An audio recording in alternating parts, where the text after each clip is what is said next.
NFL Live, we got a fun hour ahead. We've got our wide receiver and defensive back ready to break down Xavier Worthy's playoff success so far. Plus, we'll hear from Dak Prescott on his new head coach, Brian Schottenheimer. The hire might be a shot in the dark to some, but Dak is on board.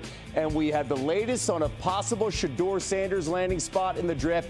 Here what the Browns said, Adam Schefter with the news you need to know. That is next, as we will get to Hawk and Jason McCourty in a matter of minutes. Let's bring in Adam Schefter, as we got 7 head coach openings this offseason. Only 1 remains, Shefty. What's the latest on the Saints' plans?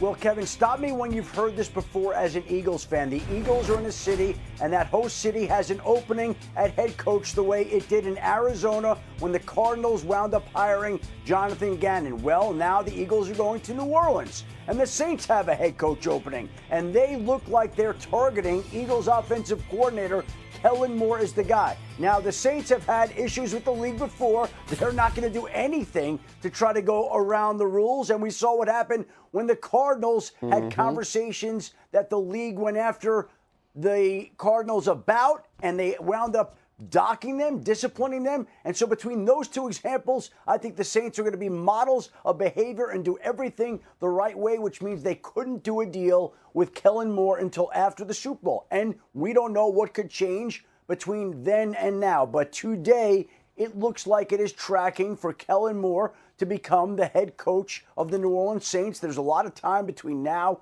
and the game, but it is setting up for the Eagles to potentially lose another coordinator to another host Super Bowl city that has another head coach opening once the Eagles play in this game. Okay, we'll see if it's the same results, though, that as we saw 2 years ago in Phoenix with the Eagles losing out and, of course, the defense playing a big role in falling apart against the Chiefs in that final quarter. Back here, as I mentioned, we got Hawk, we got Jason McCourty here with us as well. The Saints cap situation is dreadful. How about this? Over $70 million right now over the cap with uncertainty at quarterback. What do you make of how they've been approaching this coaching search? Well, the tough thing, you look at it, the Saints were the second team to fire their coach. Robert Saleh was the first one to go for the Jets. This is all the way back in November, and this process for them started out with names like Aaron Glenn of he may be the potential guy. He didn't take the second interview. Joe Brady then follows suit. He doesn't. Cliff Kingsbury declines there. So now you're to the point where it's just like, well, damn, who's left? Who are the coaches that we can even hire? Darren Rizzi stepped in as the interim, did an admirable job, and now we're looking at KELLEN Moore. So if you're a Saints player and you're on that roster, you just mentioned the dead cap space. You don't have room to go out and get all of these guys. You're hoping that a guy like KELLEN Moore can come in and say, Coach, can you put up 30 points a game? If I'm on that defense, we're going to need points. And to your point, what you just said, since Drew Brees left, it's been 8 different starting quarterbacks under center. So it's in disarray to a certain extent. And the organization right now, how do they win in that division? Well, I'm looking at the situation. Everything you said is spot on, J-Mac. Like you're backed into a situation, and they're at a point now where kind of beggars can't be choosers. So all signs do point to KELLEN Moore. Now, that being said, his offense has done well this year, right? And more importantly than how the offense is operated is his ability to adapt. There were points during the season for the Eagles offense where there were questions. There were questions about how they figure out the pass game, the run game, were they running the ball enough? And there were questions around KELLEN Moore as a play caller over the years about how he's executed his run game. He has figured that out in an incredible fashion, so much so he's in the Super Bowl. There is hope, though, for the Saints, Brats, because if you remember last year, the Commanders were in a very similar situation.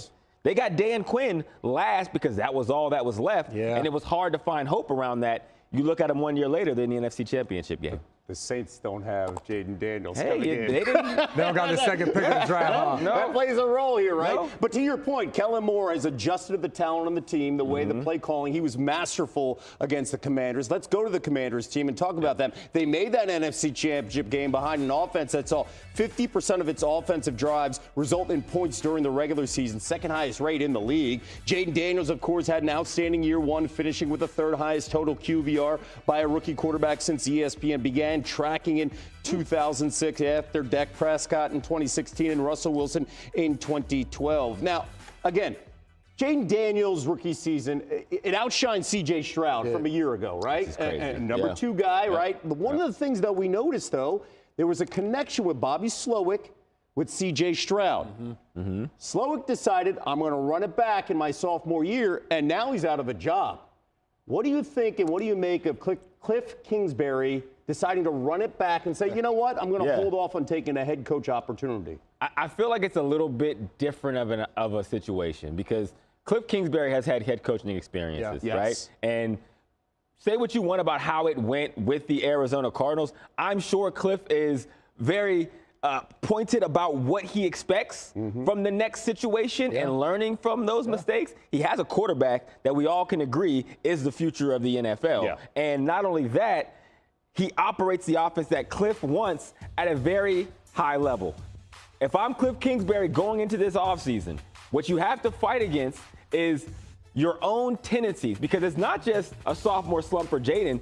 It will be the offense as well, because they're going to study Jaden. They're going to say, what does he like to do? What makes him comfortable? What kind of plays does Cliff like to call for Jaden in certain situations? And it's going to be harder in year 2. It always is, because that's what the NFL is about. I love what you said about tendencies, because as an offensive play caller, and those guys on that side of the ball, when things work, we say it all the time. Keep running them. Don't try to change it up. But you give defenses a full 17 games, and then you include the playoffs in there. Well, now we can dissect who Jaden Daniels is and who Cliff Kingsbury is as an offensive coordinator with him under center. Going into this first season, you have no idea what you're going to get, how much QB run versus moving the pocket, all of these different things. And then you end up getting all the 4x1 formations, 2 running backs out there, and everything that Cliff Kingsbury threw at them. Now going into this season, you have to have the answers to the test when you show up. If you're Cliff Kingsbury, you're studying your own offense all offseason and say, hey, what are defense going to do? What things worked against us that we can prepare and get ready for going into the season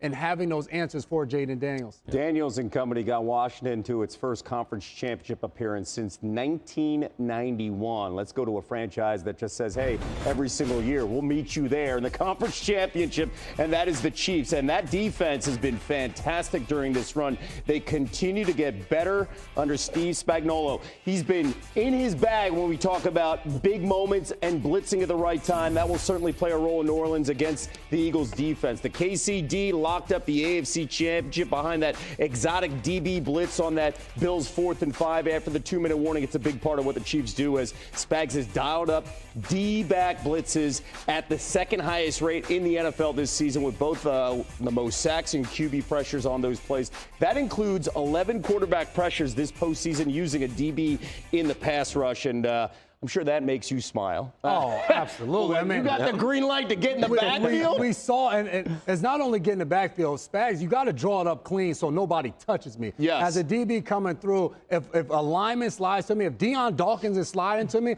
I'm coming, and right away when he gets there, I'm just stopping my tracks. I'm just looking at the quarterback. I'm going to jump because I'm not running into no 300-pounder. So that's what Spags does such a good job of. He designs it for unblocked defenders. But I think outside of just the blitzes, it's the communication of this Keon Coleman. When Spags is sitting in the office and you're drawing up this defense, you're saying, all right, this is exactly where we want the ball. Our best corner against your third, maybe fourth wide receiver, and I'll live with it. Mac Hollins made a big catch in that game against Trent McDuffie, but you go as a defense and you say, you know what? They got us on that one, but I feel comfortable with this defense and my guys executing it. Yeah, you take your chances. And going into the Super Bowl, the Eagles have to be prepared for some of that pressure from the defensive backfield. There's a couple of plays. When we remember the 4th down play that we saw against the Bills, and what Spags likes to do is he's going to overload blitz from one side with 2 defensive backs to try to get that offensive line to gap assignments, and delayed blitz from the corner, which is actually turned into the nickel there. And I went back to 2017. This is against Aaron Rodgers. This is them picking it up. Same blitz. Delayed blitz, overload to one side, but you see the offensive line, and Aaron Rodgers slide the protection the right way. They're going to have to be prepared for that, the Philadelphia Eagles, and not get cut off, but guard by what Spags has been known to like. You pulled out 2017 tape. We went deep into our film bag this week, man. Me and J-Mac was. I love that. Dive deep. We got a little whiles away for the Super Bowl, so we're making content here, Kev. Maybe the most important thing for this Eagles offense cannot be in a 3rd and 6, 3rd and 7, because the blitz is coming. Right? On that 1st and 2nd down, you got to take some big chunks here, because you know Spags is not going to hold back. And by the way, if they have a coordinator Hall of Fame, he's first ballot. Spags been phenomenal in his career as a DC. We're just getting started here on NFL Live. The Browns hold the 2nd pick in this year's draft. Is top prospect Shedeur Sanders